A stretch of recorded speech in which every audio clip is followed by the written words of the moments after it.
Movie के start में हमें एक रिसेंटली वेड कपल नजर आता है जिसमें हस्बैंड का नाम एलिक है और वाइफ का नाम नोरा। इस कपल की रिसेंटली शादी हुई होती है यानी कि 2-3 मंथ्स पहले, और ये कपल अपनी लाइफ के फर्स्ट वेडिंग ट्रिप पे जा रहे होते हैं। जब नोरा बहुत थक जाती है और एलिक से कहती है कि कहीं किसी मोटल में रुक के नाइट स्टे कर लेते हैं सो दैट सुबह फ्रेश होके अपना वेडिंग ट्रिप कंटिन्यू कर सके। एलिक अपनी वाइफ को थका देख के उसकी बात मान लेता है क्योंकि वो खुद भी काफी देर ड्राइव करके थक चुका है। एलिक कंट्री साइड पे एक पुराने मोटेल पे ज्यादा सोचे बिना कार रोक लेता है। यहाँ इस कपल को एक बहुत ही अजीब फीलिंग आती है जब वो देखते हैं कि मोटेल के बाहर एक भी इंसान नहीं, बस कुछ 50 to 60 कार्स ही सिर्फ पार्क्ड हैं। ये बहुत अजीब बात थी क्योंकि कभी भी किसी मोटेल के बाहर ऐसा वियर्ड सीन देखने को नहीं मिलता। खैर, एलिस और नोरा इस बात को इग्नोर करते हुए मोटेल में एंटर करते हैं और रिसेप्शन से अपने लिए एक रूम बुक करने का सोचते हैं। रिसेप्शन काउंटर पे जब ये कपल पहुंचता है तो वो देखते हैं कि होटल का मैनेजर जमीन से कुछ खून के दाग धब्बे साफ करता नजर आता है। ये क्रीपी वियर्ड सीन देखकर नोरा और एलिक मोटेल से बाहर जाने का सोचते हैं। इस कोशिश को नाकाम बनाने के लिए होटल का मैनेजर फौरन उनके पास आता है और समहाउ कन्विंस कर लेता है कि वो रात वहां गुजार ले। मैनेजर की इतनी रिक्वेस्ट करने पर अब एलिक और नोरा अनविलिंगली वहां रुकने के लिए तैयार हो जाते। कुछ आवर्स गुजरने के बाद ही कपल बस अपने रूम में सोने की तैयारी कर रहा हो कि अचानक से इनके रूम के बीच में एक आदमी जिसने बहुत क्रीपी सा मास्क पहना होता है और उसके हाथ में एक हथौड़ा होता है कहीं ना कहीं से आ जाता है। वो ये हथौड़ा इन दोनों के सर पे मारता है जिसकी वजह से ये दोनों बेहोश हो जाते हैं। अब यहाँ से सीन नेक्स्ट डे से स्टार्ट होता है जहाँ पे नोरा और एलिक पे ही फोकस किया जाता है। इनके सामने वही वियर्ड मास्क पहने हुए लोग होते हैं जिनके मास्क पे डिफरेंट किस्म के एनिमल फेसेस बने होते हैं। अब वो इस कपल को एनिमल केजेस में बंद करके एक फार्म हाउस में ले जाते हैं। वहाँ एरिक और नोरा को देखने को मिलता है कि उनकी तरह और लोग भी पिंजरों में बंद हैं। ये सब वही लोग थे जो इस मोटेल में रुकने के लिए आए थे। वेल, इनको यहाँ पर क्यों बांधा गया था, क्यों लेकर आया गया था, ये आप लोगों को थोड़ी देर तक पता चल जाएगा। अभी बेचारी नोरा इस सब को समझने की कोशिश ही कर रही थी कि 3 से 4 लोग जिन्होंने मास्क पहना हुआ था इस फार्म में एंटर करते हैं। वो नोरा के पास वाले केज में एक टीनेज लड़की के पास जाते हैं और उसके हाथ और पैर बांध देते हैं। इसके बाद वो बहुत ही ज्यादा दर्दनाक तरीके से उसके हाथ पांव को काट देते हैं और उसके सारे बॉडी पार्ट्स को निकालकर एक लोहे की बाल्टी में डाल देते हैं और बाकी जो कुछ वेस्ट बचता है उसको बहुत बेरहमी से खाकर उस लड़की को मार देते हैं। लेकिन अभी इतना ही नहीं, ये सब करने के बाद वो एक और केज की तरफ जाते हैं जहाँ एक औरत से उसके बेबी छीन कर उसको एक बारबेक्यू मशीन में डाल देते हैं। और इसका मकसद क्या था? वो ये था कि ताकि उसका मीट वो फार्म में मौजूद बाकी सब लोगों को खिला सके। उसी टाइम पर हमें स्क्रीन पे होटल का मैनेजर देखने को मिलता है। वेल, वो इन सब मास्क पहने हुए लोगों का एक तरह से लीडर है जो इन लोगों के साथ मिल के दी एनिमल बार्बरस नाम की एक कम्युनिटी बहुत अरसे से चला रहा है, जहाँ वो अपने मोटेल पे आने वाले लोगों को ऐसे बेहोश करके अपने फार्म में लाता है ताकि वो इनको ऐसे ब्रूटल तरीके से मार के अपने बारबेरियन कम्युनिटी के लोगों के साथ खा सके, जो कि बेसिकली एक कैनिबल लोगों का ग्रुप है। एलिक किसी तरह नोरा को लेकर वहां से भागने में कामयाब हो जाता, लेकिन भागते भागते उसका पैर एक बियर ट्रैप में फंसता है जिसकी वजह से वो बहुत ही बुरी तरीके से जख्मी हो जाता है। अब नोरा एलिक को बियर ट्रैप से बचाने की कोशिश कर रही होती है कि अचानक से नोरा को अपने पीछे से कुछ मास्क पहने हुए लोग अपनी तरफ आते नजर आते हैं। इनको देख के नोरा एलिक को छोड़ के पास ही झाड़ियों में जाके छुप जाती है। वो मास्क पहने लोग एरिक को इस कंडीशन में देखते हैं तो पास ही एक बड़ा सा पत्थर पड़ा होता है जिसको वो उठा के एरिक के सर पे मार देते हैं। नोरा अपने हस्बैंड को अपनी आंखों के सामने मरते दे और इसके बाद वो पीछे रोड की तरफ भागने की कोशिश करती है। वो भाग ही रही होती है कि उसको अपनी नजरों के सामने एक ब्लू बस नजर आती है। नोरा बिना सोचे बगैर उस बस की तरफ भागती है और उसके ऊपर चढ़ जाती है। खैर, उसको ये क्या मालूम था कि जिन लोगों से वो भाग रही थी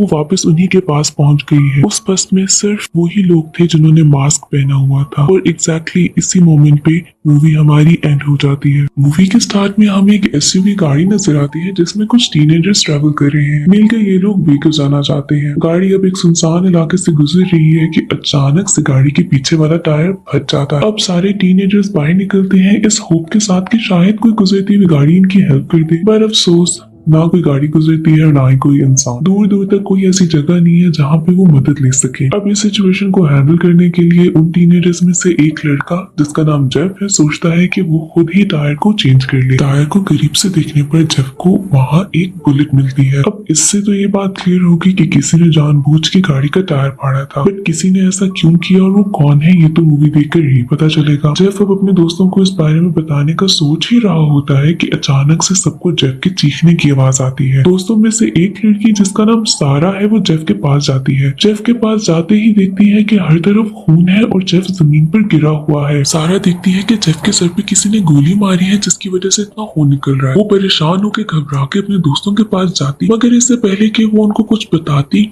दोबारा से गोली चलती है और इस दफा गोली लगती है सारा को। सारा जमीन पे गिर जाती है और उसके दोस्त अपने दोस्तों को इस तरह से मरते देखकर परेशान होकर यहाँ वहाँ भागने लगते हैं कि कौन है आखिर जो उनको ऐसे गोली मार रहा है। इतने में टेड की बैक पे गोली लगती है, बट वो किसी तरीके से खुद को बचा के गाड़ी के पीछे छुप जाता है। अब ये चारों दोस्त बहुत ही सुनसान जगह पर बहुत बुरे तरीके से फंस चुके हैं और वो शूटर लगातार 1 घंटे तक गोलियां चलाता रहता है। इस कॉन्टिन्यूअस 1 घंटे की फायरिंग के बाद जब थोड़ी देर खामोशी होती है तो कैरन अपना फोन निकालती है कि वो 911 को कॉल कर ले और शायद कोई उनकी हेल्प करे। बट इससे पहले कि वो 911 को कॉल करती और कोई उनकी मदद के लिए आता तो बाहर से शूटिंग स्टार्ट होती है और इस दफा टारगेट होता है उनका फोन। और उस फोन के टूट जाने के साथ ही उनकी लास्ट होप भी चली जाती है कि शायद कोई उनको आके बचा सके। ना तो वो अब किसी को कॉल कर सकते हैं और ऑब्वियस सी बात है कि अगर वो गाड़ी के रेडियस से बाहर निकले तो ये शूटर उनको मार देगा। जोरी देखती है कि सारा का फोन पास ही पड़ा है। वो फोन उठा के उसका कैमरा ऑन करती है कि शायद देखा जाए कि ये कौन बंदा है और ये कहाँ पर है जो कि इनके ऊपर शूटिंग कर रहा है। जोरी आसपास की वीडियो बनाती है और उसके बाद वो देखते हैं वीडियो में पता चलता है कि 2 किलोमीटर की दूरी पर एक बंदा है जो कि उन पर शूटिंग कर रहा है और ये कोई नॉर्मल शूटर नहीं बल्कि एक बहुत ही कोई डेंजरस स्नाइपर है। वीडियो में शूटर को देख के एरिक बड़ा परेशान हो जाता है और वहां से फौरन भागने लगता है। भागता ही है कि वो शूटर दोबारा से फायरिंग करने लगता है और दोनों पाँव में गोली मार देता है। एरिक अचानक से नीचे गिर जाता है। उसके सारे दोस्त उसकी मदद करने के लिए आते ही हैं कि वो देखते हैं कि कुछ ही दूर एक वाइल्ड डॉग है जो कि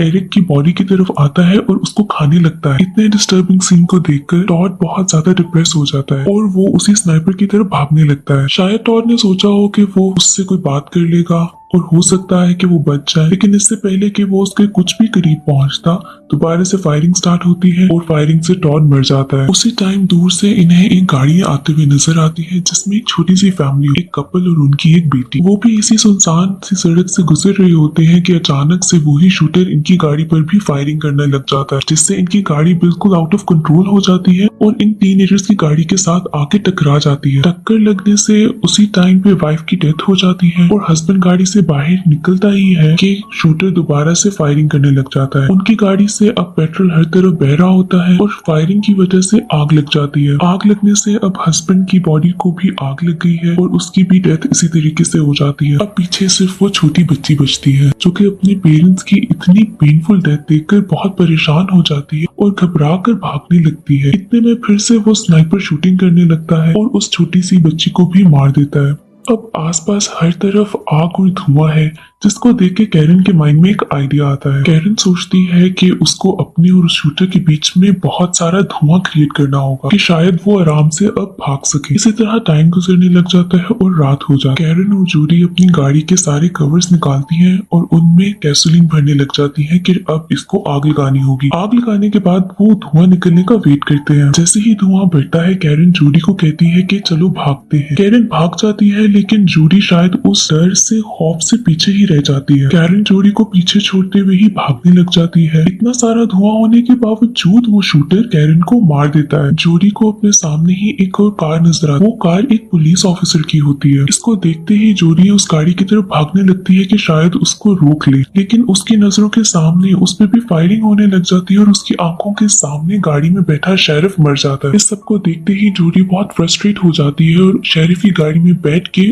उसी ही शूटर की तरफ ड्राइव करने लगी। गाड़ी को तेज चलाते हुए वो उस दरख्त के ऊपर मारती है जहाँ पे वो शूटर उन पे फायरिंग कर रहा होता है। दरख्त पे जैसे ही गाड़ी लगती है वो शूटर गाड़ी के ऊपर आके गिरता है। अब इसका फायदा उठाते ही जोड़ी वो गन उठाती है और उस शूटर को मारने लग जाती है। अब हैरान कर देने वाली बात ये है कि जिस गन से जोड़ी इस शूटर को मार रही होती है वो फुली लोडेड होती है और ऐसे में वो गन चल जाती है जोड़ी से और उसको खुद लग जाती है और ऐसे ही उसकी भी मौत हो जाती है। इसी मोमेंट पे ये मूवी सैडली एंड हो जाती है। इस मूवी के एंड में ना तो विलन बचा और ना ही कोई हीरो।